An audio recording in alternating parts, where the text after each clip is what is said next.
There we go.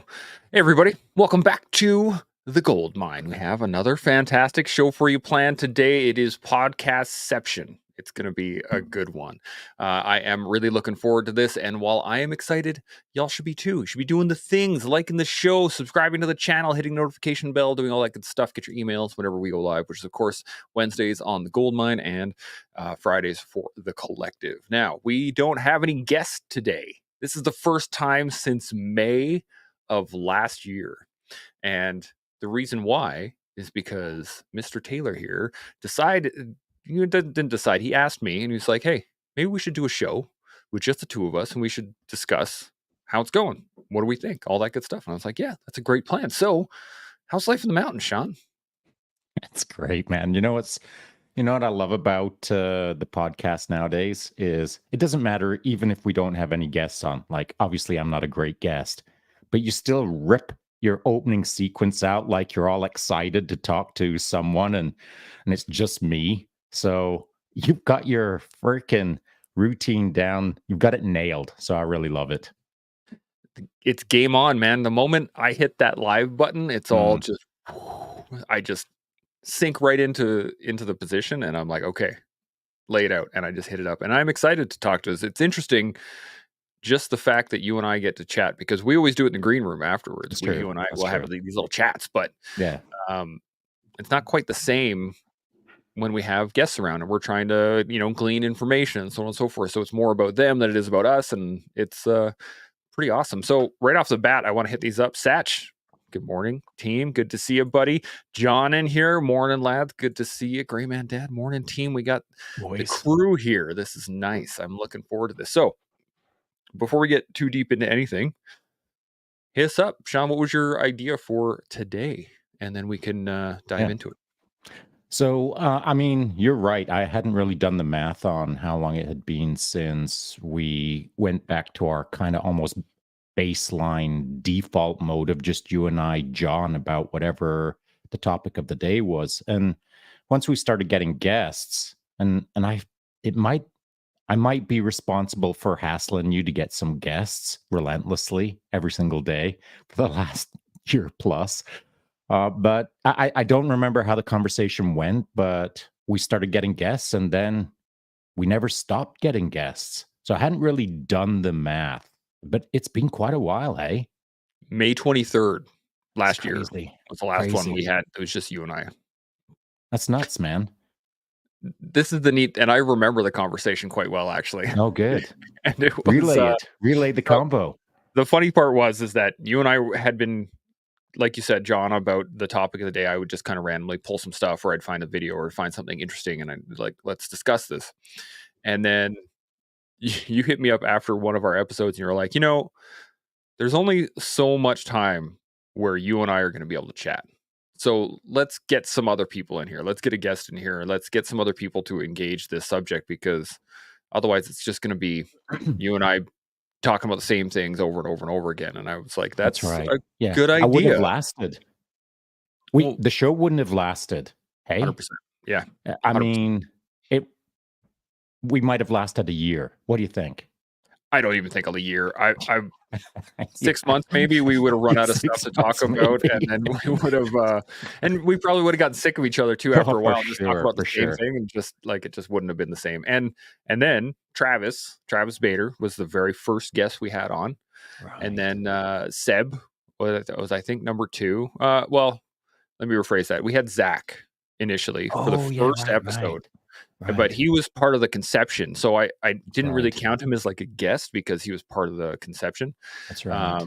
And then Travis was the first one. And then Kate was number 2. Oh, that's nuts. Yeah. And it's super crazy Kate. Now. So like when I pull up the full list of people that we've had on here, we're over 750 guests total. We're over 200 unique guests in and of themselves. And I mean, when we were talking to Atlas yesterday, you had asked me to write down some of the, prominent people that we've had on. And so I have like a list of doctors. I have a list of tier 1 guys. I have a list of the UHV University of Health and Performance. I got veteran organizations, a list of them, a list of Atlas people, like really high ranking, long term or maybe well developed lives of these people. I even have like high ranking personnel in the RCMP. I have a list of people there, Oh, like, right. Yeah, or yeah. police or Like whatever. Like BBC is the example, I guess. exactly, yep. And she's Or coming up soon, right? You yep, mentioned she's yep. coming up. Yeah. She's coming up in the next couple weeks, so I'm pretty Right, right, stoked about that one. We're actually booked out, like I was saying, into October at this point. So we have a pretty right, solid guest list coming up, and yeah, BBC's coming 23 Friday, so next week, right. or actually this week. You I know what, forget what day it is. I don't even know what we day it is anymore. we don't deserve the level of guests that we get. No, I no, don't think we deserve it. We got so lucky meeting such cool people who were, I guess, really supportive of what we were doing initially. They were excited about what we were doing. They enjoyed the show enough that they were telling their friends, and their friends were coming on and enjoying it so much that they were telling their friends. It's wild how it spiderweb networked out so that now we've got our fingers in so many pies. It's feel like the pie man. yeah, Put that really, on a t-shirt. yeah, So exactly. like it's a wild ride that we've been on, and I guess one of the things that I wanted to do on this today's show, was get a sense of perspective or contextualize the journey to some degree, because like even as we're talking in real time right now, it's striking me as, oh yeah, right, I guess we have accomplished a thing or two. Oh yeah, we have met some cool people. Like I know all of these things, Yeah. but it's through the lens of looking back over the history today, I guess, it'll really probably sink in for me. Mm. The reflection piece of this I think it's really important because you can know all the things in the like, you can just know that, "Oh, yeah, this happened." Yeah, we Mhm. did do a live podcast every day for a year, and we had a consistent line of guests from, May to December every single day. We didn't miss a day, we didn't take a day Yeah, off, we didn't it's do anything of wild. that, so, like, it is a not only just the recognition of it there, but be able to reflect upon that, and the funny part is you mentioned the network, was how vast it has gotten. Friends Mhm. of friends of friends of friends. We're talking to people from around the world. We have a show on nutrition booked right now with a with a New Zealander who lives in Austria, as well as yeah, Steph Gaudreau, who's down in California. Right. We're gonna link them up here. You and I aren't in the same place. What really blows my mind is the technological uh, leaps that we are like. If you remember back in the 80s, 90s, this was sci-fi, this Yeah, for right here, sure. Yeah. and we're living it. It's I wanna go back to the '80s when I wasn't in front of a microphone. How about that? that was back when you were what, like 20 something and kicking ass Yeah. everywhere Yeah, and in all the that '80s, stuff. yeah, I was jumping out of a perfectly good airplane in the '80s, living that life. It was great. Oh, man, I was a young child. So I don't remember a ton of the 80s. I was born in 82, but I remember the back half of the 80s and all of the 90s, and it was, an interesting place. Now I got a couple more comments here I wanna put up. Glenn, you guys are doing great work. Good to see you, Glenn. We're gonna get you back on too. It's been a while we've haven't My had you. very first thought. Yeah, we gotta get I you back didn't even on. get to Kirkland, and I thought, "Glenn, what the hell? How come he hasn't been on the show in a while? Get him back on that show. Raj, I'll get him on. He's got a Screw new that guy. baby, Who so, I mean, I cares? gotta give him a little bit of a Whatever. leeway. He can talk in between diaper changes." Well, depends on how bad the Yeah, diaper I is. don't know, man. I've been through some bad ones myself. You just Yeah, gotta mission has priority. but do you okay, well, let me ask you this. Do you think you'd actually with those really bad diaper changes, do you think you'd be able to hold a conversation while doing it? 100%. Yeah? Mission has priority, man. It's the why. It's the why of the moment. Okay, And so all of those day-to-day circumstances, all of, we'll call them the diaper changes of the world, they're always going to be there, man. that's But true. if someone invited me onto I'm not referring to Glenn. I mean, I'm not going to make us into a big deal, that's for sure. But if someone invited me onto a podcast that was important, that I felt was going to help people enough, I'd freaking do it in between diaper changes, man. In Yeah, fact, I'd change all the diapers in the world if I knew that I was going to move the needle for the world. You know what I mean? In fact, I yeah. said it yesterday in my little video that I put up. the Yeah. opening video, I was talking about Atlas Institute for Veterans and Families and how cool that was. And then later on in the video, I kind of made a bit of a joking reference towards Nick the Fury Felber. And it was, listen, that dude's a freaking unit. I wouldn't want to scrap with him unless the fate of the planet rested on me getting in that cage and making that thing happen. Well, open the cage door. Let's Yeah. let's get it going because I'm here to save the world. I'm not going to like shrug my shoulders and say, "Ah, that guy looks tough." There's no way I'm getting into the screw the planet. That ain't me. So, if something needs to be done and it's important enough, I'll go through hell. That's for sure. Mm. That's a very interesting point in the fact that your the reasoning behind things gets muddled easily. I think in everyday life for Mhm. the average person, and to be able to really hone into why you're doing something, because diaper changes, for example, they suck, They but it suck. needs to be done, right? Yeah. And you're trying to I have this great story that I'm going to relay because it's hilarious. When Arden was first born, we had just brought him home. First kid, we have no idea what we're doing. And Amber's got him in her arms, just kind of sitting there. And he starts just, it's a blowout, right? Right. Everything he's got. Shotgun. And it starts going into the diaper. And she was just like kind of horrified because it was going into her hand. And then it Right. started coming out of the diaper into her Right. hand and then Welcome to the all over her jungle. leg and all over and she just looked horrified and I kind of stood there like I don't know what to do. Except and then I started laughing and then she started laughing and it kind of became this great little moment that we can look back on and laugh at now. But it's that level of when stuff hits the fan, what are you gonna do? Are you gonna Yeah. like, oh, I guess I just don't want kids now and like toss it down the floor? No, you're gonna okay, well let's clean this up and now we got to figure out what to do and you just start, which I Yeah. think Well, is that's life, isn't it? yeah. I mean, that is life. And so it's what you do in those moments that defines who you are, not just in the moment, but in the future. I mean, you either shrug your shoulders and walk away from it or you deal with the problem, get on with it. And to your point, stating that if the fate of the world rested in my hands and I had to get in that cage, which would suck, and scrap with Nick, well, it's going to happen, and I can make those decisions rapid fire. Like my sense of prioritization in those kind of moments where it is big group save, whatever. It takes me about a split second to make the decision. Move now. And so that was drilled into me. That's part of my DNA to some degree, in respect to if something's really important, just freaking get out of my way, man. Like you're in the way. Get out of the way. I'm here to solve the problem. And I think a lot of people could benefit from that kind of attitude.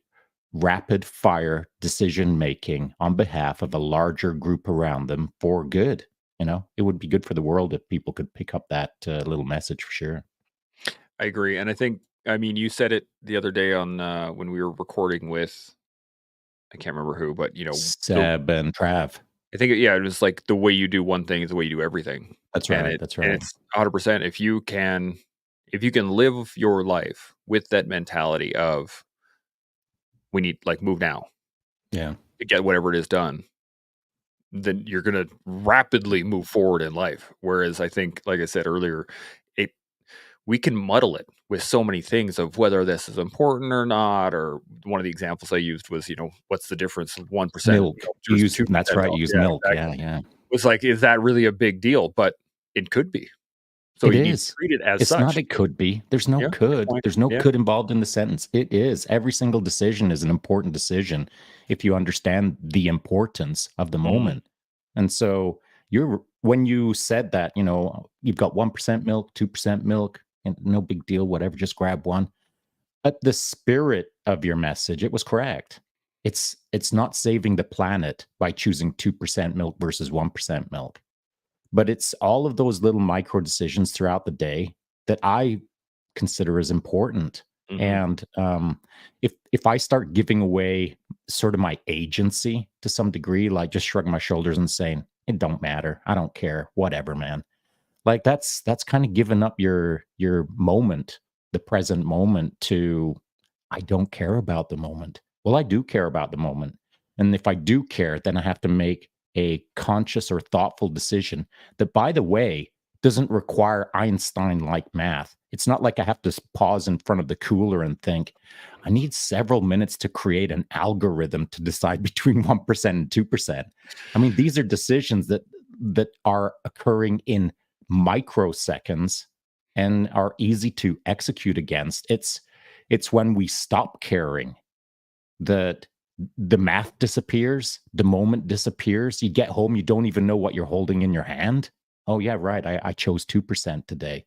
And so that is kind of like a not a careless mindset, but it can become a thing where in the future you're shrugging your shoulders all the time and not engaged. And I'm not directing that at you, obviously, buddy, because Yeah. that was just a little glitch in the matrix when we were chirping about that during the canned recording with Seb and Trav.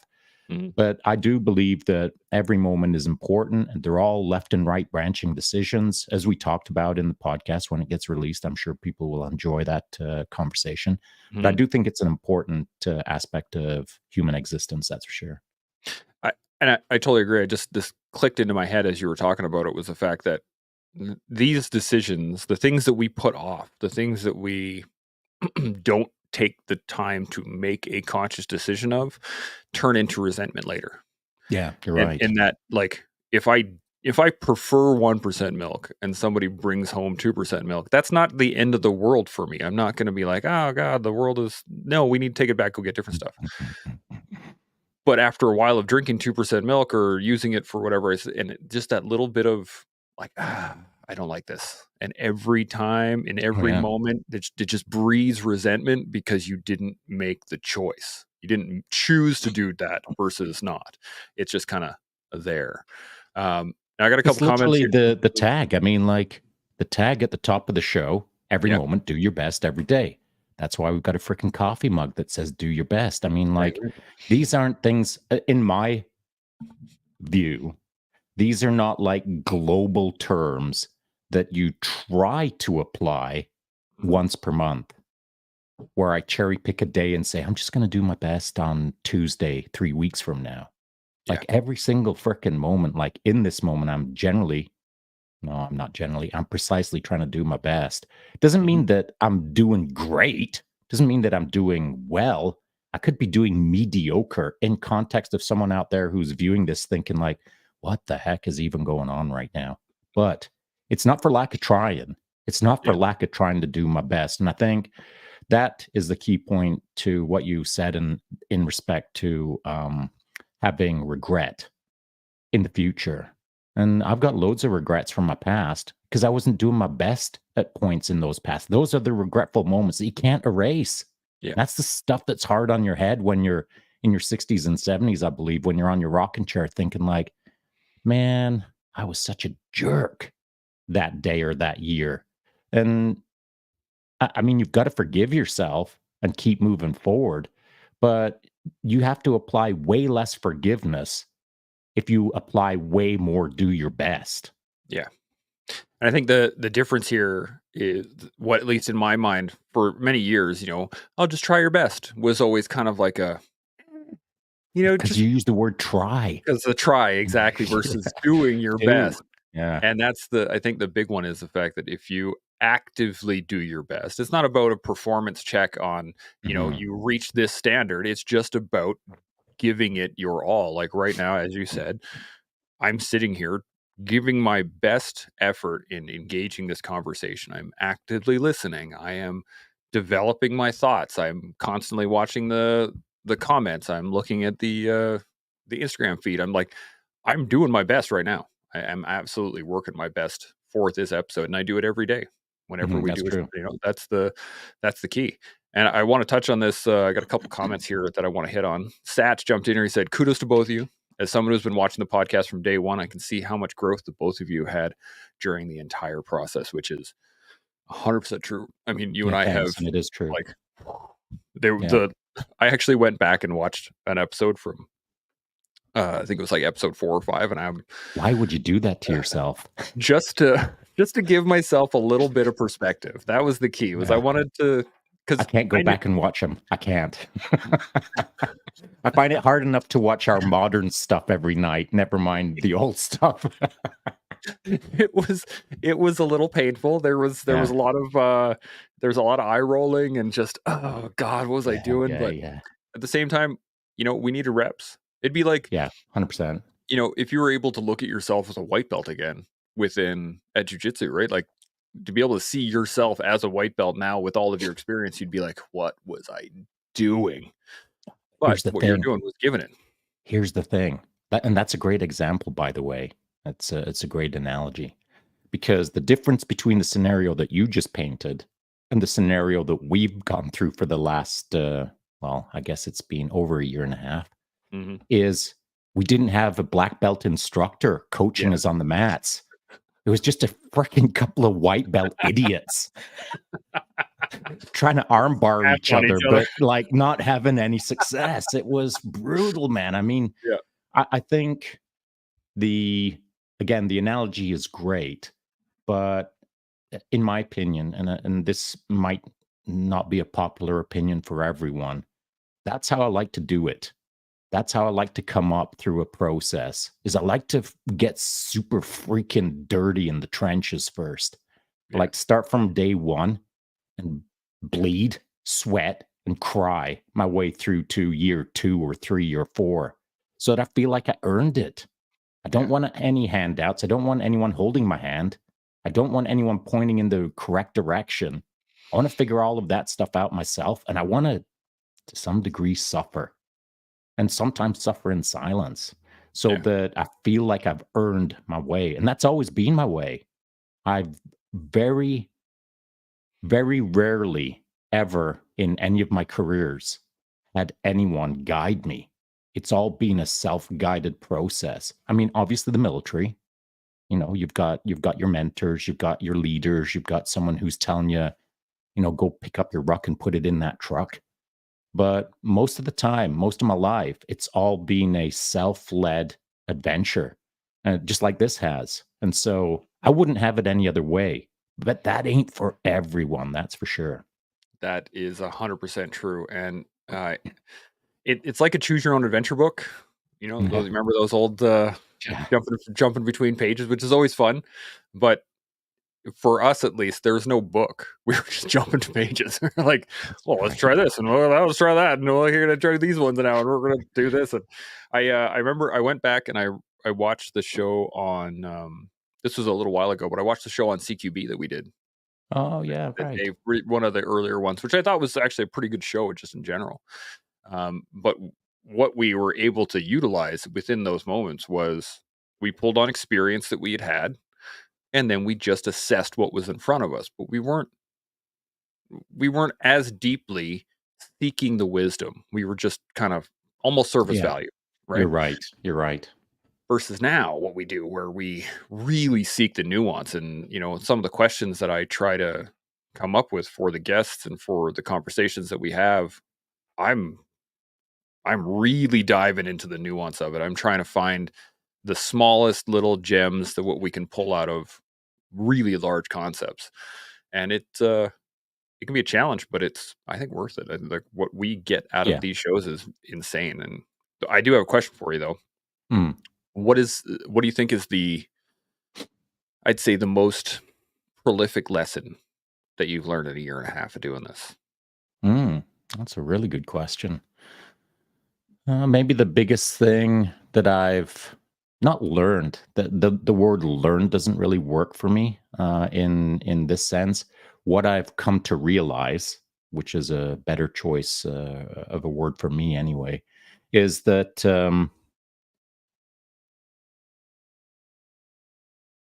I'm not a big deal. And I'm not thinking that, or I'm not trying to propose to anyone out there that before the show I thought I was a big deal because I didn't think I was. And I still think that I'm not a big deal, but more so now than before the show. And that's because it's not like guests are coming on and I'm looking at them thinking, that guy can kick a stick further than I can. I'm not that big of a deal. That's not what I'm talking about. What I'm talking about is people who think in ways that I want to think. who have done things that I want to do, who have seen things that I want to see. But more importantly, I think it's just being exposed to people who have lived their life experiences in ways that have created fascinating minds. It's the minds that I love on this show. So it's not about how far a person can kick a stick. It's the individual's mind that I love. And so I've come to realize over the course of the show that my mind works differently than a lot of minds for sure. But there's been so many fascinating minds for me that it feels like I've been getting firmware upgrades. And I know we used to talk about that back in the day in the Yeah. early phases of the show. Um, the biggest impression on me has been that meeting fascinating minds gives me firmware updates. And back in the day, I felt like I was getting firmware upgrades every week. Every week we used to talk about that, I believe. Yeah. Now it Um, feels like, I don't know, I'm getting firmware updates, but they don't seem quite as frequent as the start of the show. And I think that's mostly because I had to realize what was going on.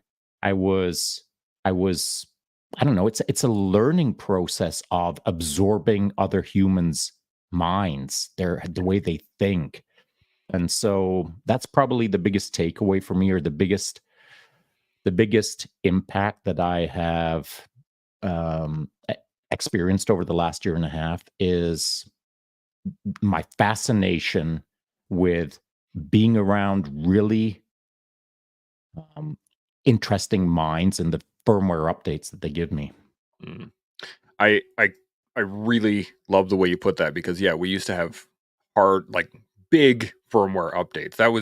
I think that's the difference is that after 750 plus people that we've sat down and chatted with was that we're still getting the updates, but they're just smaller updates. Yeah, They're bits and pieces rather than big chunks of like, oh my god, that's a huge piece of information for me.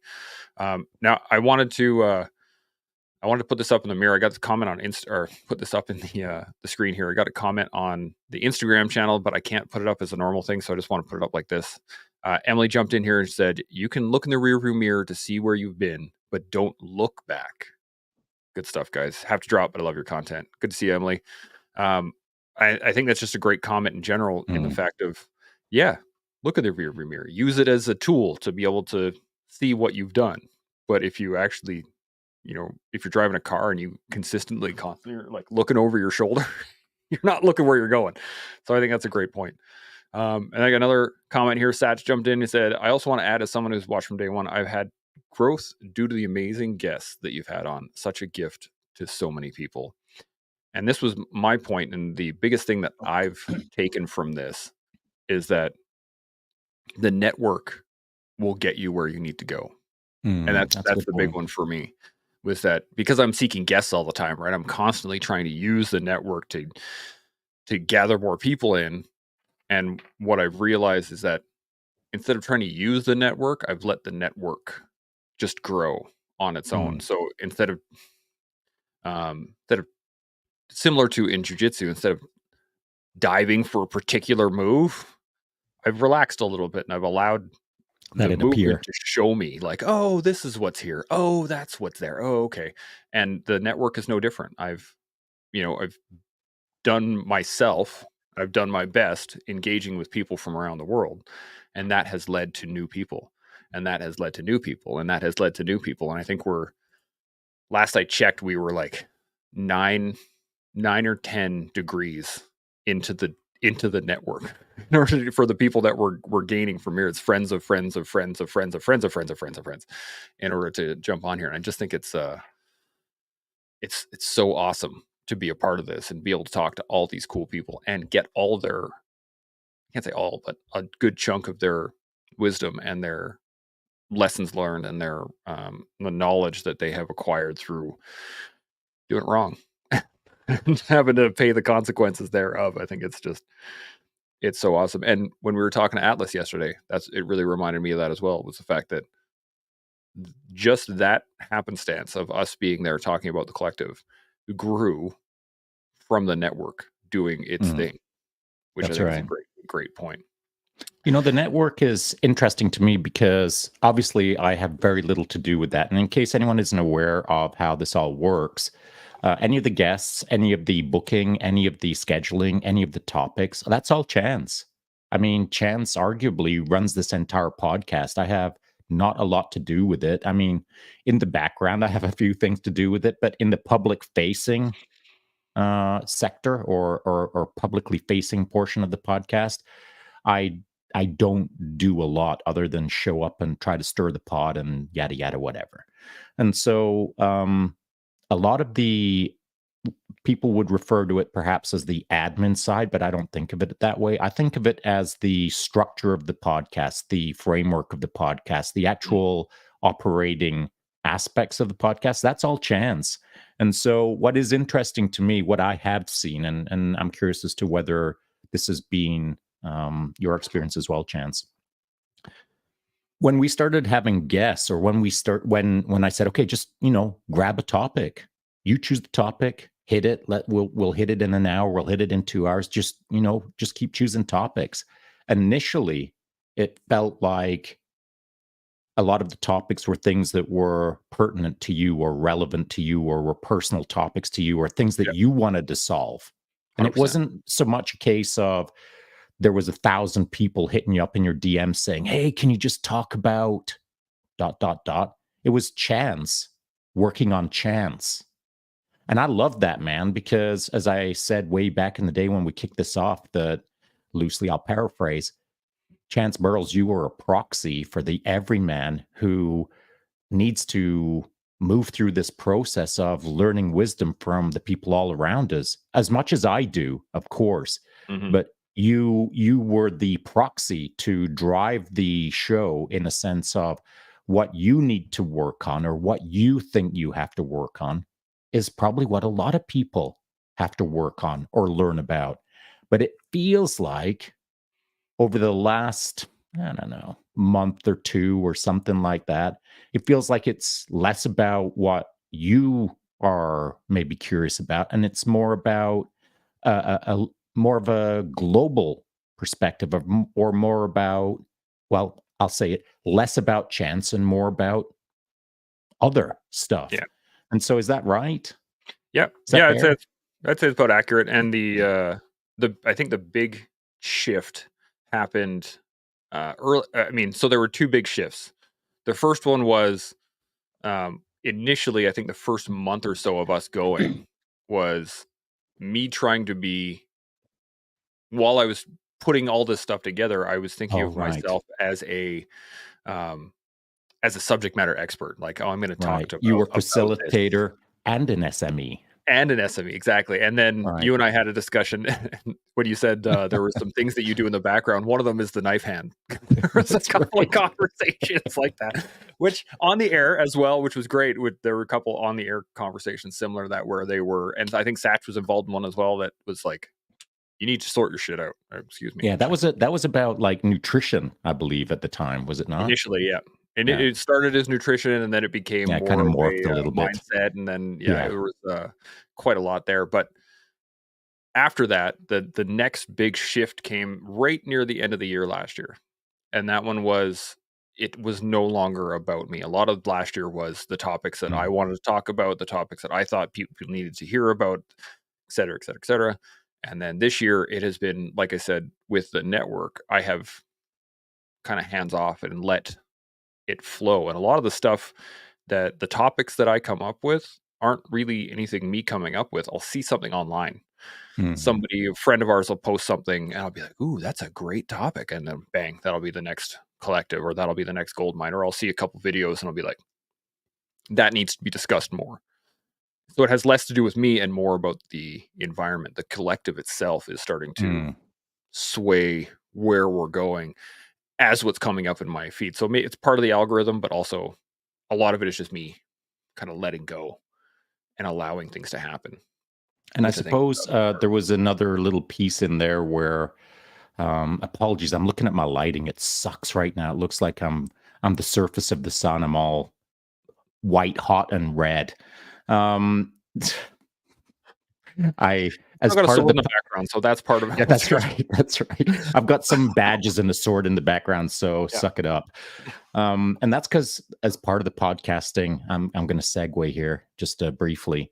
The podcasting experiment, to some degree, the grand experiment of podcasting for me is I'm never satisfied with the status quo.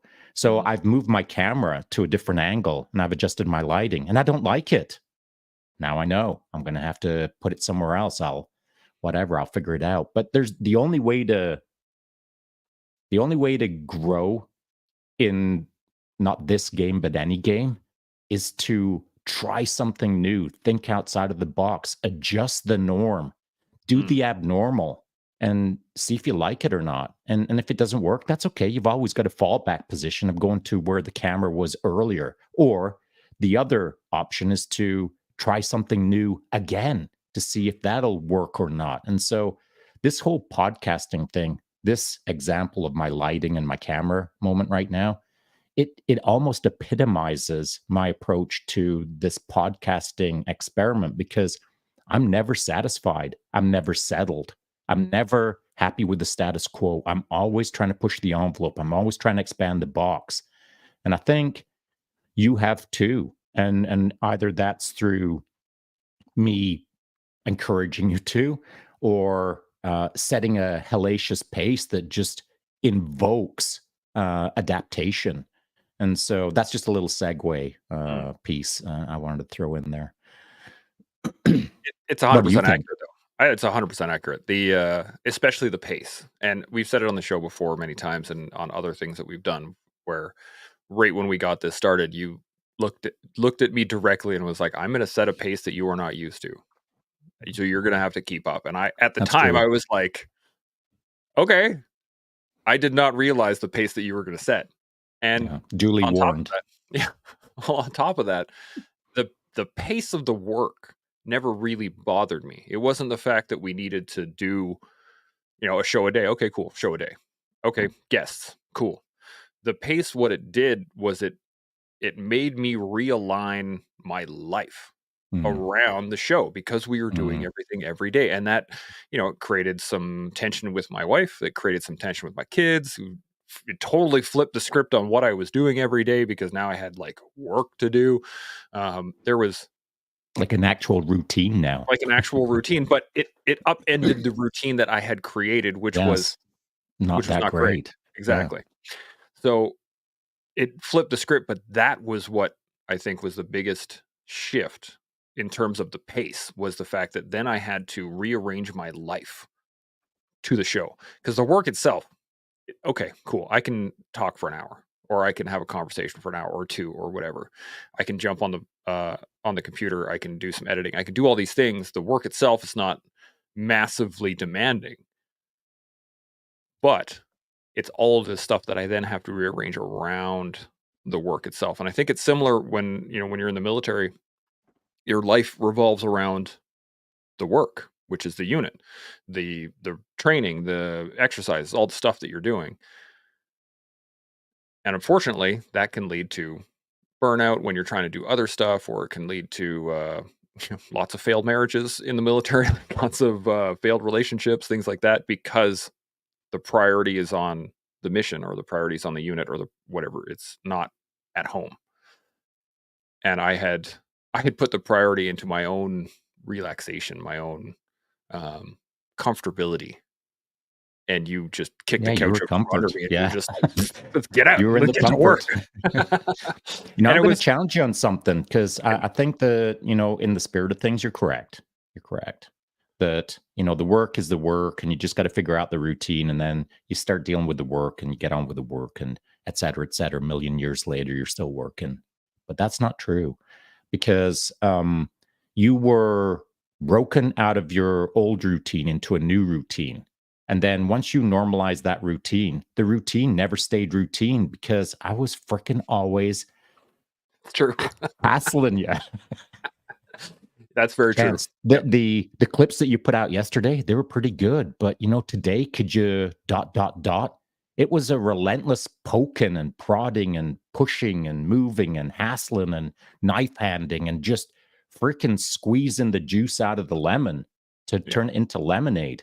And so, yeah, you dropped into a rhythm of every day doing good work on the podcast. But then once the podcast was finished, within seconds, I was like, time to level up, time to push the pace. We got to do better, bigger, better, faster, stronger.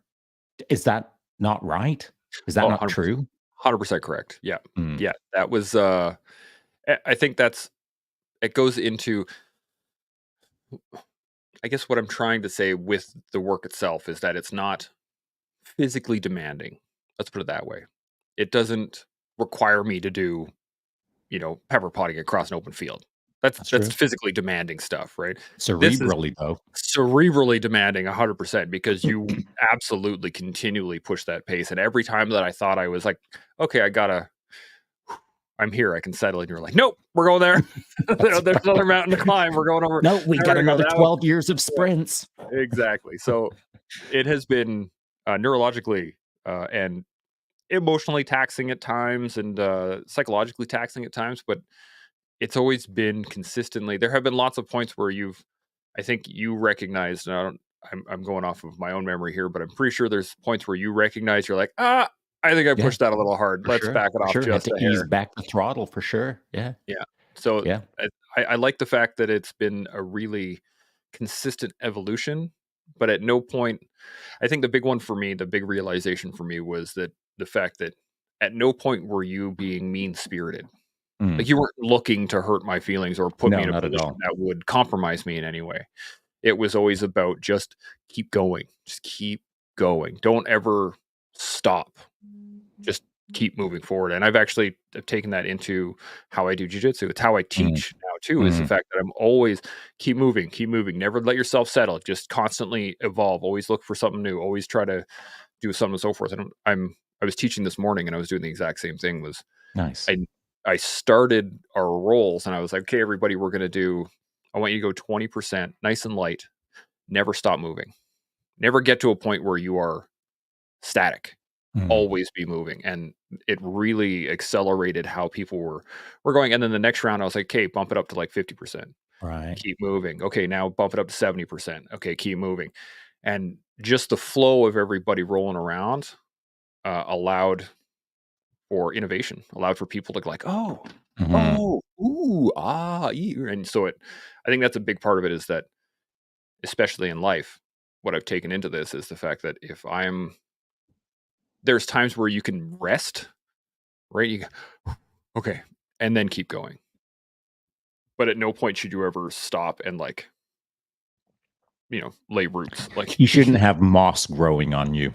exactly. And You know, moss, I'll say this, that, there is a difference between mean-spirited and harsh.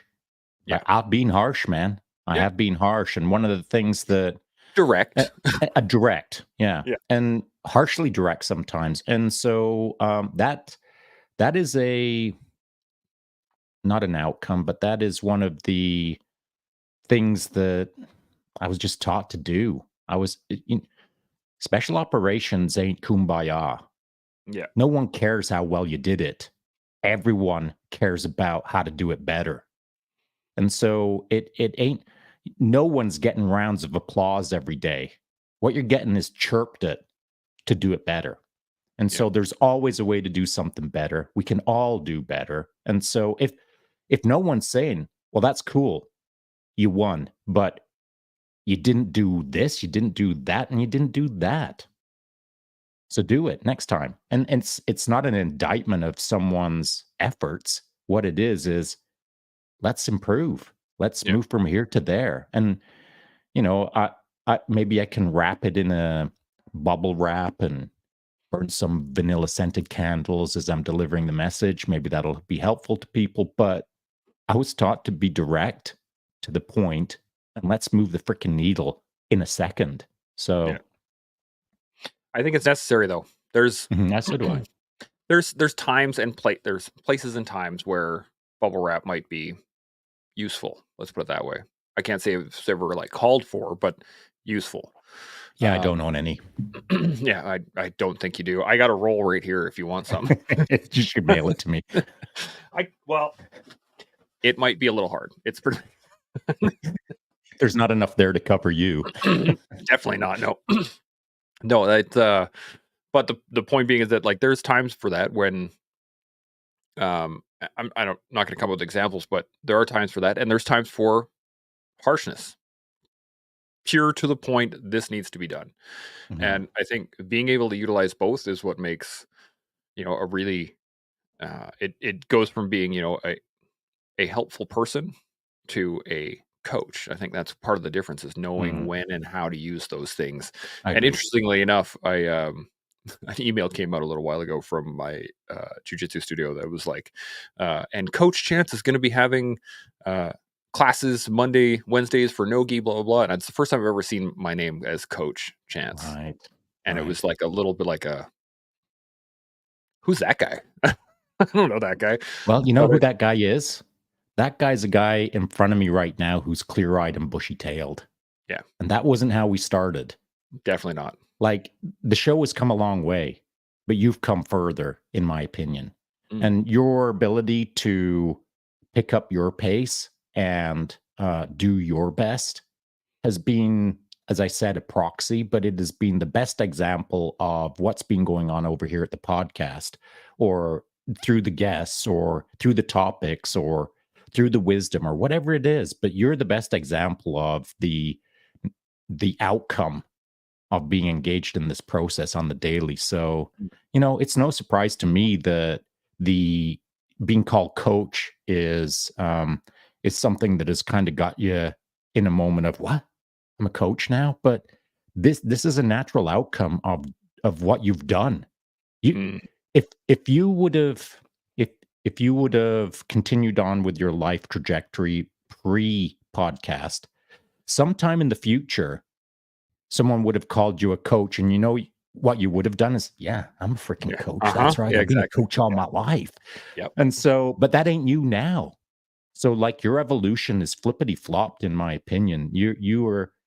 You're such a cool person now compared to when I first met you. And I Mm, know that sounds harsh. That's my way. I'm just calling it the way I see it. And it's not because I want to be mean spirited. I mean, like, your Chance Burles Generation 2.0. yeah, That's all there's to it. yeah. And it's affected everything. It's not just the podcast, it's not just jujitsu, it's not just training or the physicality of it. It's changed how I manage the relationship with my wife. It's changed how I've Mhm. managed the relationship with my kids. It's changed how I accept and move forward with myself. Mostly, that's the big one. Is that and then that bleeds into everything else, which is I think such a great example. And to your point, early on, we did say that I was the proxy, and if you stop and look at it and you watch every single episode, you can see the the growth, the challenges, the walls I hit, the points in time where I just wasn't into it but still stuck with it, the consistency of or the power of consistency of being able to continually show up and keep working. And I think that's it's available to everybody. It's not just me that all of a sudden special that all of a sudden this can happen. No, this is everybody can do it. You just have to consistently show up for yourself. I think that's a key piece to what the collective pushes. It's what we try to show to the world is that you just got to keep showing up and show up intentionally. Let me put it that way. Yeah. Because you can show up and be whatever, but if you got to show up and want the change. Even when you don't want to show up, you still have to want the change. And I think that's a key point. Now, I got a couple of comments here I just want to put up. John jumped in here and said, Operation Pegasus Jump brought me to the collective. Both came into my world at a perfect time. I didn't know how important both would be to me, but I can tell you it's been incredibly impactful. And he carries on. I'm just one dude. I'm sure there are many like me. Thank you. You're welcome, John. Thank you for being a part of this because Yeah, well, he is that's, one dude, but he's a dude that I consider a friend now. mhm, And he's not like just some random internet commenter. I was sitting down with Johnny at the Gathering for Satch in Motions right. event in Night to Vancouver. inspire. Yeah, Night to Inspire. And, just hanging out with John and John in the back and having a few laughs. We knew each other, but that was kind of our first little bro images. Hmm. moments, and it was good, man. It's like we'd always known each other. It was natural, authentic, organic, and so I'm richer, or I'm a better person for knowing John before I met him in person with a handshake, and I'm better for it after the event, of course, because now I have a better sense of John. Now I know that the guy I liked before I met him is the same guy when I met him, and he's the same guy now. And just having a couple of laughs, not big laughs this morning in DMs or comments, but he's a guy that I understand now to Mm. some degree. And so that's my life is so much richer for the collective because of guys like John. And I'm singling out John because of his comment up here, but I could easily backtrack and say, and Satch and Grey Man Dad or Dre and anyone or Glenn or whoever, anyone who would drop a comment in here because they are tracking what we're doing. They're cool people, and I'm richer for it. That's for sure. Yeah, I totally agree. Unfortunately, I didn't get to shake John's hand when I was in Vancouver just recently. I got to see a bunch of dudes, but like I got to hang out with Glenn, got to shake his Mm. hand for a little while. I got to chat with him for a little while and shake his hand. I got to hang out with Dre. I got to hang out with Pat. I got to hang out with like a lot of really cool people that I've known for a while now, but I've never actually physically met, which is it's been such a cool thing when I actually got to shake people's hands, especially when I got to hang out with you for the first time at Pegasus Jump, the first one back in the day, and like being able to meet someone in 3D that you get to hang out with remotely. It's a different feeling. It's I don't know. I find it is almost the word that keeps popping in my head is a relief. Like they're the same person that I know. Mm. You know Mm. what I mean? Like Mm. yep, they're exactly what I thought they were, that kind of thing. Yeah. So I think that's a great piece to it as well. Now, speaking of Dre, he jumped in here. He said, "I concur with Satch and John. I've taken away a lot of golden nuggets from the collective and its guests that help shape who I am now and the journey I'm on." This is beautiful. This is exactly what we envisioned when we started the collective was how do we help people? How do we help the individual, which will then help the world? And I think this is a key point to everything that we've done so far in the last 18 months, 20 Yeah, months now, actually. and That's now. using Dre as not as the example, but as an opportunity to make a broader point. I remember when I first bumped into Dre on social media, or when he was tracking us on the Collective Podcast or tracking my little IG account, Mhm. and Dre was kinda in the game, kinda. And then as he followed the collective or followed stuff that we're into, realized that there's people out there just freaking hammering every day and getting outcomes. I saw Dre picking up what people were putting down that were engaged with the collective. When I met him out in Vancouver, shaking his hand, I looked at a guy who I thought he has come such a long way. He has evolved from the Dre that I knew from day one to now. And I expect that to continue forever. Dre's on his he's good to go. He's on the trajectory. He's Mhm. he's calibrated, and he's heading in the right direction. And Yeah. so he's an example of a lot of people that I know now who have picked up what we've put down. And by we, I don't mean you and I per se. What I mean is the show, Yeah. the guests, but the accumulated wraparound of people who are involved with this journey, even if it's secondary, tertiary, ripple on effect, everyone's impacting everyone now. And Yeah. so it's not about what I do. It's not about what you do. It's not about what the guest says. It's about the collective as a whole. It's kind of got a life of its own. It's almost like it's its own organism to some degree. And Yeah. everyone's being held accountable. Everyone's trying to grow. Everyone's trying to help. Everyone's trying to push. Everyone's trying to do. And so I really love that, man, because I didn't know if that would happen. When in my head, when I started forming up the idea, I just thought, oh, give this a go, see if anything comes of it. And I was kind of like, I didn't have big expectations. I do now, of Yeah. course. I've got big expectations of myself always, but as an organism, I didn't think we could have this, Mm, but we've got it. And here we are. I'm loving it. But that's yeah, through a whole pile of hard work, and not just by chance, by everyone who's involved with the show, like the people who are in these comments right now. You know, 100%. they don't have to track what we're doing live. They don't have to drop comments in. They don't have to say anything, but they are. And that to me just demonstrates people who are in the game. And it's not just the commenters that are in the game, people who watch this later. Everyone knows what's up now. Everyone knows what we're about. And Yeah, everyone, if they're involved with it in even a small degree, I appreciate it, man. yeah. And I want to add one point here that's something that is going to make you immensely uncomfortable It will, is so how don't do it. is how much you've grown in general from the show as well. It's In true. like when I first met you, you were very much you in terms of uh, you knew what you wanted, you knew what you liked, and you knew there like you were. I wouldn't say cut off from any outside influence, but you knew what you were doing.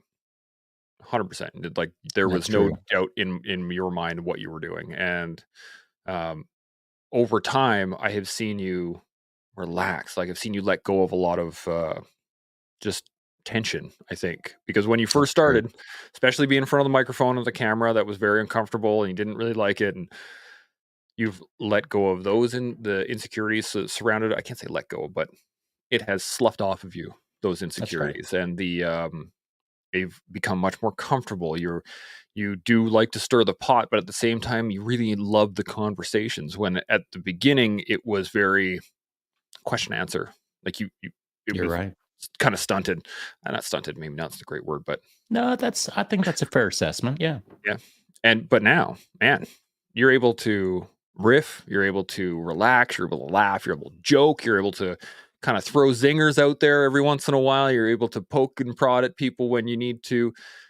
There is a lot more flow in your style than there was when we first started. So it's not just that I've grown, it's not just that the show's grown, but you as well specifically have really developed and kind of found a voice in podcasting.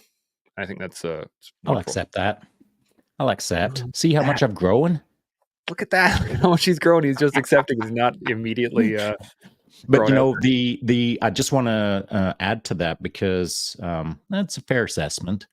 But that doesn't come easy. That Mhm. didn't come easy.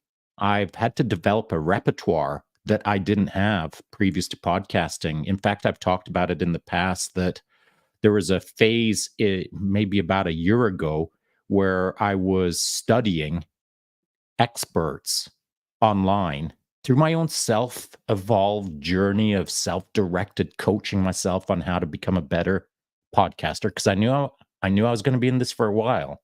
And Yep. so, what's the point in just doing it? Might as well fricking smash on it. And so, I had to study tonality. I had to Yeah. study the pause. I had to study impact. I had to study reduction. I had to study so many speech intricacies that it it's it's a lot of work that goes on in the background that I don't think people are aware of. And Mhm. so I'm not saying that like, you know, I'm somehow now a martyr because I learned how to speak better in front of a microphone. It's been a fascinating journey for me and one that I've both enjoyed and hated. In yesterday's video that I put up, I I clipped out a section, and you will, if anyone watches it later today, or if they can recall watching the video from yesterday. At one point, I'm walking up and down a log talking about Atlas, and I'm doing whatever, and then there's a moment where all of a sudden I'm on a bit of a ledge of a forest looking down, and I'm talking about, ooh, I wouldn't want to tumble down here. I think I'm just going to go over and kick some sticks or whatever. But I cut out a phase of that video that was about 3 minutes long where I was talking about, man, I don't even know what I'm doing on social media sometimes. I just freaking want to quit. Mhm. Sometimes I just want to throw my arms up in the air and say, I am freaking out of here. This sucks. I hate it. And hate's a strong word, but sometimes I hate it. Yep. And I literally want to just pull the pin walk away and the fuse can burn down and whatever, man. Yeah. I'm out of here. But I won't. And that's what I said in the video. I won't quit because I'm just too freaking stubborn. So it's a good thing that I'm insanely stubborn, or I would have bounced a long time ago. Because I do find social media to be extremely frustrating for Mhm. me and for the things that I see out there. Sometimes I just want to bounce, but I Yep. won't, of course. But I had to clip out that little piece in the video and not show that to the interwebs because it was like basically I was whining, I was moaning, like shut up, Sean. But this is how I feel, and Yep.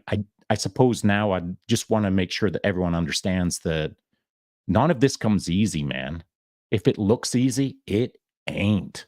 And if anyone's considering getting into this game of trying to be helpful in front of a microphone, just slow your roll for a second and give it a thought as to how hellacious it might be for you.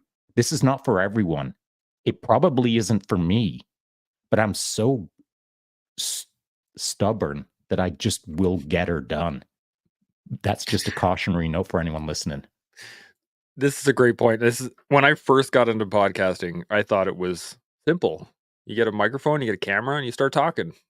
Not that hard, right? That's just whatever. And I think I went through a very similar process of getting comfortable in front of camera, getting comfortable with my own voice, getting comfortable with all these things. A similar way to you that you went through it as well. But there was a point in time that you've talked about this on the show a couple times, but I want to get your reflection on it now. There was a point in time where you were ready to just bounce. I think you were Which saying day? well, there was you were saying it was like 4 or 5 months in when we first started, and just we weren't getting the traction. There wasn't anything really, we weren't evolving as quickly as you wanted it to happen. And then you had a conversation with, I think, either Seb or with Travis, and they stated, "Hey, you got to keep going. Like, you're doing good work. You got to keep going." And I'm wondering about how, when you look back on that moment now, after another year beyond that, what is your thoughts on that reflection? Well, I mean, obviously, I'm glad I stayed in the game because I Yeah. see the goodness that we're creating for others. I mean, for you, for anyone involved in this, it's good for you, it's good for me, it's good for everyone. So I'm glad I stayed in the game. But again, I want to reinforce what I just said a couple of minutes ago, and that is it's never easy for me anyway. And um when I you'll have noticed that my live chats, so I used to come on every day and in my Instagram account and do live chats every single Mhm. day, irrespective of what was going on. I've really narrowed that down to kind of almost doing it once every week. How I used to do it every day is I'd just take a photo of my coffee cup of this or whatever I was drinking Mhm. coffee out of and say live in 5. And as soon as I sent that live in 5, I knew I was screwed. I knew that I had to go and podcast or live chat. And so it was kind of like my way to screw myself over to get across the start line on something that I didn't want to do, but I knew I had to do because I knew it was good for me. I knew it was good for everyone. And so but I've restricted that down now to sporadic appearances on my own little live chat nonsense. And I don't know what the right balance is for me right now. One of the reasons that I narrowed it down to kind of once a week sort of thing or sporadic is because I kind of started to get the feeling and the feels of the moment, the perception of what Sean thinks is maybe different than other people out there. But I was starting to think like, man, I'm just wasting people's time.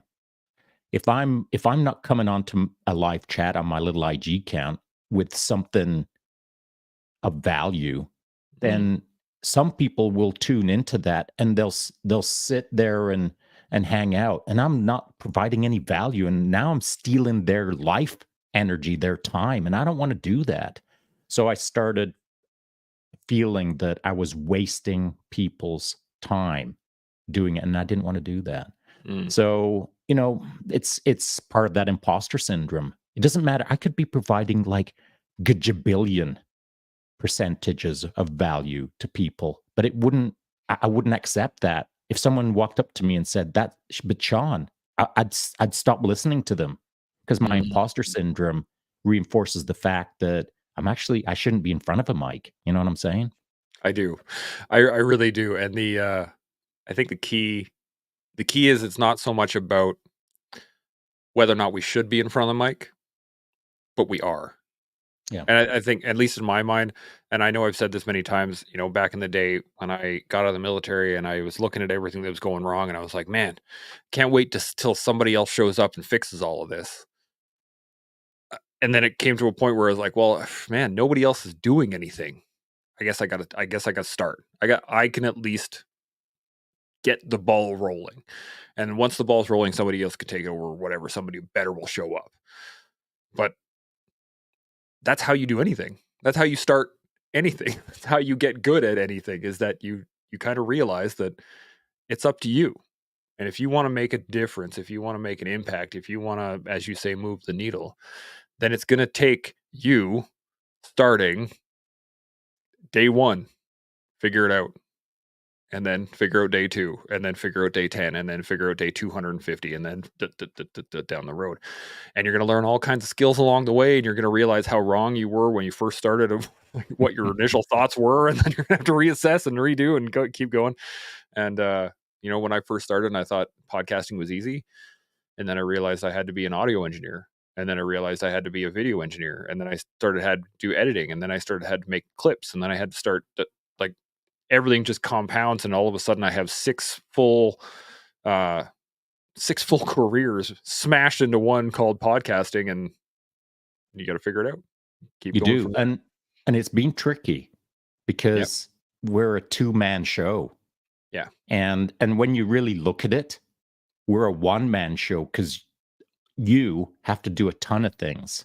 And so I ain't over there helping you with Clippy McClips. No. That's all on you. And so it's a self-directed, your why of the moment driven, no help coming over the horizon.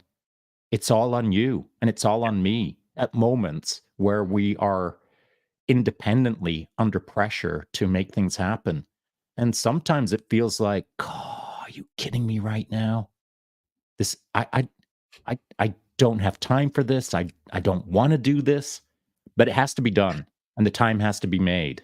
Yep. And the reason I say those things is because the greater good, that working for the greater good moment, in Star Trek, Yep. where Spock is in there melting down. It's for the greater good, man. You got to take the hit Yep. for the team. And I think that's a really important message for anyone who's checking this out. Is it doesn't get said as much nowadays as it used to be said back in the day. And the saying was, you take the hit for the team, bro. Yep. And so if you're the patrol commander, it doesn't matter what happens in your patrol. It doesn't matter who screws up what. It's on you. Yep. Patrol commander has ultimate responsibility.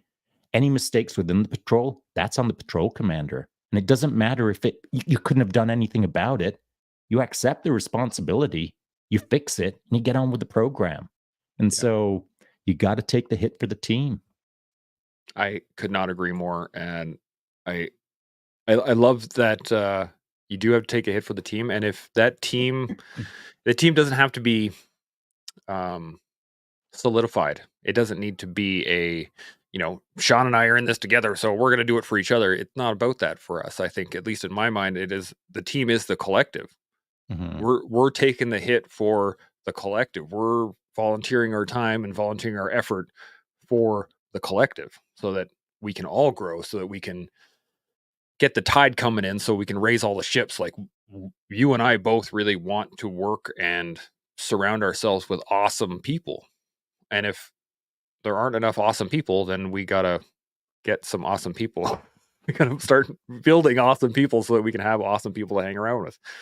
I I love I that. say this, that when we spoke with Atlas yesterday, or a presentation to Atlas private, I suppose at this point, um, one of the things that was raised by the group was how impressed they are on the, we'll call it loosely defined, the overarching theme of the collective podcast and the Gold Mine podcast is positivity. and Yeah. how we don't try to create division. Of course, we don't race, religion, politics, and no swearing. Those are our 4 rules. But the overarching theme is like, keep it real, but keep it positive Yeah. rather than diving down into the negativity, the woe is me, the victim mindset, and all of that good stuff. So it does separate us from a number of podcasts out there that tend to focus on negativity or division or controversy or sometimes conspiratorially driving the likes and clicks and eyeballs because they know that that sells. And I'll never sell out to trying to be popular Yeah. through division. Yeah. Yeah. It's complaint is really what Mm. it, like, that's the big difference, I think, for you and I on this show is that we don't really complain about stuff. Other than how We hard podcasting is. other than how hard podcasting because it's hard. No. It's But hard. but even with that, we're laughing, we're joking about it, we're keeping it Just light, keeping it real. Yeah. and we're keeping it as a, hey, this is an issue and it does need to be solved, but you can solve it just like anybody else. Yeah. There's no point in times where we're just sitting here going, man, this is bad and that's crappy and these things are all happening and what? Well, with Yeah, we us at save least, that for the green room. exactly, yeah. Afterwards, when we get all our complaints out, or before when I start complaining about how much my back hurts or all these things. Yeah, yeah, yeah. But I think this is that that's the key thing that I want to take away from the collective and move forward with throughout this next year and years coming forward is that we can look at a problem, be positive within that problem, and create solutions. If we just look at a problem and whine about it, that doesn't create solutions at That's no right. point. And even if we discuss it and don't come up with a solution by being positive about it or coming at it from a positive angle, allows for thought. It allows for introspection, allows for development of the problem rather than Mhm. complaint, which doesn't go anywhere. So I think that's what I'm taking away for this going We're forward. lucky though. We're lucky that the people that are surrounding us, like our guests as an example, and I'm thinking of our most recent the episode that we put in the can just the other day. That Right with was with Travis, Seb yeah. and Travis. I mean, those 2 dudes, even if we were negative focused, they would square us up. Yep. They're guys who understand. In fact, there's a moment in the combo, the 2-hour combo, that Seb said, "What's the effect of we all go through hard lives, and eventually we get to a point where, as he stated, he's focused on being empathetic, or he wants to be provide empathy for a person's struggles, irrespective of what they are. So he's trying to view the world through the lens of being Compassionate, cooler I and think is and, what and he more said. compassionate. Yeah. And so, it's one of his central pillars within him. And I'm not there yet. I'm not as solidified as Seb is, but he's helped prop up my approach to that, as has a bunch of guests have helped calibrate our show. I remember saying to you a long time ago, and I've said it many times, when it was coming to, well, topics for the show for the next day or whatever. And I would say, we don't have to come up with that. Ask the collective what they want to hear. And to build on that, we don't have to understand empathy completely within ourselves independently, you and I. All we Mhm. have to do is be around cool people who understand it better than we do. And through at least osmosis, we'll get a hint of it. But if you pay attention to the moment, in the moment, you can see it for what it is, and you can realize the delta between that dude's got it figured out. I need to figure it out better. And so, Yeah. cool people around us have really helped sort out the collective for sure. I could not agree more. It is a There was a time where I looked at the collective uh, as work. Like, Mhm. it was a bit of a slog. There was, "Oh god, now I gotta get this, and I gotta get these things Well, it done, and blah, blah, was. blah, blah, blah," and it was, 100% was. And even at times now, sometimes it is, like, trying to manage work and family and jujitsu and training and trying to do it all. Sometimes it can be a slog, but really at the base of it, it is a privilege to It be a is. part of. And Yeah. the there are times where I'm sitting in front of my computer for like 2 hours struggling to put a clip together, trying to like work on how to do this and all these other things. And I remind myself, like, I get to do this. This is a beautiful thing that I get to be a part of. I get to take a piece of a conversation and put it together into a small package and deliver it to social media or to the world. Like, here's a piece. If you like it, there's the rest. And that is a privilege that is not many people get to be a part of. It's similar to being an You get instructor, it's to be similar to being a teacher. Rembrandt. Like, yeah, You get to be Rembrandt. You indeed. get to watch the street in front of you as people walk by, and with an artist's eye, you get to paint a masterpiece Yeah. every day or not. That's on you.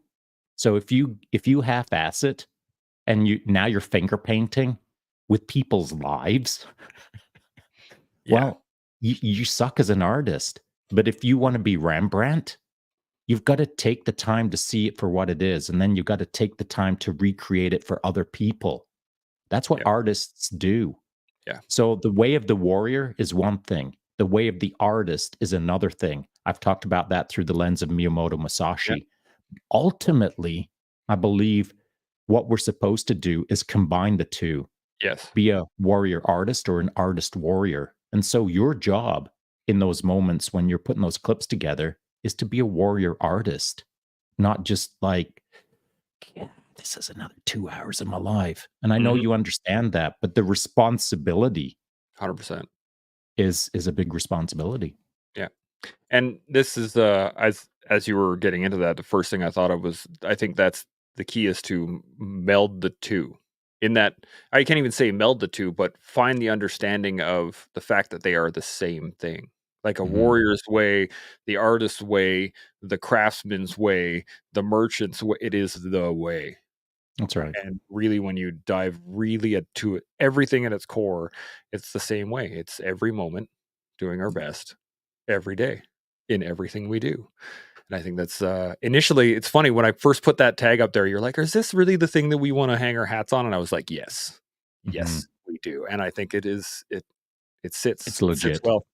Yeah. So I think I'm going to have to do a shirt every moment, do your best every day. There's going to be a Don't. shirt. Don't. It's Because going to then I'm happen gonna have to relentlessly mock you about your Merchy McMurch focus again. again. Again, over and over. It's been a few, but I have another shirt set up in my mind already. I'm going to talk to Corey in the next little while. We're going to get something set up for another release. So don't you worry. I'm going to put this last comment up, and then I think we can wrap it up for the day. Sounds good.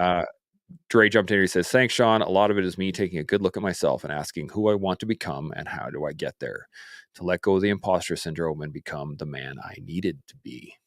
That's a great little point there. The man I needed to be, not the Yeah, man somebody else needed me to be. and the immediate imaginary sentence that I added to that is, "And the man I am now." Yeah. 'Cause I mean, if you're doing the work, you needed to do it back in the day, but if you're doing the work now, you're the man that you are, the man that Yeah. you need to be today. And so every day is just be that man. Yeah. I really like, I use the term that quite often is, um, be the change you want, be the change you want to see, be that. But really, at the core of it is be the man that you needed. And, or let Mm, me rephrase that, be the man you need right now. mm. Be that man. And then, or be that woman, whatever it is, like just be that person that you need in this moment. When you go, oh man, this sucks. The person you need in that moment goes, yep, sure does. Let's get it. Carries on, right? And I think that's a beautiful point. So, any final thoughts? Anything at all on the No, collective, on podcasting, on anything at all before we shut her no, down? I'll maybe I'll just wrap it up with this. Thanks to everyone who has joined us on this live podcast day, and thanks to everyone who's joined us in the past and in the future. I mean, I really appreciate the support. Um, I guess what helps me is knowing that it's helping others. Atlas is an example yesterday when they were talking about how positive we keep things and how helpful it is and etc. Well, again, I've said it, I don't need a whole lot of validation as to where we're going, but every once in a while it's nice to know that our efforts to be helpful are being helpful. Yeah. I I just got this image in my head, and we don't really need or want a pat on the back, but a thumbs up every once in a while. I'll take a thumbs up. You're just like, Not yeah, 2 okay, thumbs up. not That'll two. freak me That's out. yeah, 1's exactly. okay. I was way too into it, but That's too absolutely, much. one thumbs up. Just get a little, or a nod, or Yeah, nod. just just a little something. But we definitely don't need the pats on the back. Or one of the things that I do want to request from the collective. My thoughts are exactly in line with Sean's here, so I do want to thank everybody. This has been a wild ride, and it's been super fun, and I can't wait to see where we're going next. Sean's got a image in his head of what's going to happen next, because he's the long term, and I am definitely the tactical, or he's the strategic, and I'm the tactical, which makes us a good pairing. But the one thing I do want to ask for is, I would love more information from y'all. Mhm. If those that are watching, if you have a topic that you want to hear us talk about, or you have people that you think would be great for the show, send them my way. Now, that doesn't mean everybody that you send me I'm gonna put on, but hit me up. The more you interact out there with us, the more the collective grows. So send it my way. You have topics, people, um, any ideas, anything at all. Send them to me. Send them to Sean. Either way, we'll Send him a chance. it all comes back to me anyway. It always does. And Yeah. you know why it comes back to chance? Because now's my final statement. Because he does a hell of a good job. And I know that every once in a while I congratulate Chance, but now here comes the exclamation mark. None of this would happen without Chance. The level of professionalism that we have in the show is directly due to Chance's efforts. All of the guests, all of the topics, all of the content, all of the clips, all of it, Chance. He's the freaking wizard behind the curtain. He is running this show. If anyone's confused by that, you can hit me up in my DMs and I'll clear that up for you harshly and directly. Because he's the man, as far as I'm concerned, when it comes to the podcast, the gold mine, and the collective. So, Chance, thanks for being who you are. Thanks for working as hard as you have. Thanks for coming as far as you have. And thanks for enjoying the ride with me. Well, now you're gonna make me uncomfortable right off the bat at the end. It's definitely, you know what? You're welcome. I appreciate it, and thank you for getting me here, because none of this would have happened without the knife hands, without the calling me out on my own BS, without the chats afterwards, or the phone calls, or the me just not being in a great spot, and you smacking me in the back of the head and being like, "Ruck up, we're moving." That's You're welcome. yeah. It's been great. So as I learn, build, and grow, Sean learns, build, and grow. And as we learn, build, and grow, so too does the collective. So thank you all. We'll see you next week. Chimo. Chimo.